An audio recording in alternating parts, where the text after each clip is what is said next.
রবিবারের দুপুরে কী খেলাম চলো তোমাদের সঙ্গে শেয়ার করি। প্রথমেই তো শাক ভাজা, তারপরে গরম গরম ভাত, তারপরে নিয়েছিলাম পটল আলুর দম, মুগ মুসুরের ডাল। তো শেষে তো আরও অনেক কিছু আছে, সেটাও তোমাদের সঙ্গে শেয়ার করব। আর এইসব রেসিপিগুলোও তোমাদের সঙ্গে শেয়ার করব, তার জন্য চ্যানেলটাকে সাবস্ক্রাইব করে পাশে থাকো। তো চলো আজকে কী খেলাম সেটা তোমাদেরকে দেখিয়ে দিলাম। আর তোমরা কে কী দিয়ে খেলে সেটা কিন্তু অবশ্যই জানাবে। আর আমার ভিডিও দেখতে তোমাদের কেমন লাগলে সেটাও কিন্তু অবশ্যই জানাবে।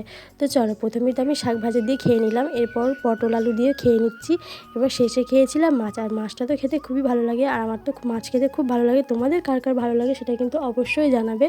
আর মাছের মশলাটা দিয়ে একটু লঙ্কা চিপে খেতে তো এটা তো দারুণ লাগে খেতে, আমার তো খুব ভালো লাগে। তোমাদের কেমন লাগলো সেটাও কিন্তু অবশ্যই জানাবে। আর আমার ভিডিও তোমাদের যদি ভালো লেগে থাকে অবশ্যই একটা লাইক সাবস্ক্রাইব করবে। তো চলো, আর নেক্সট ভিডিওতে এইসব রেসিপিগুলো আসছে, তোমরা কিন্তু অবশ্যই ফলো করো। আর আমার ভিডিও আজকে কেমন লাগলো সেটা কিন্তু অবশ্যই জানাবে। এখন মতন বাই।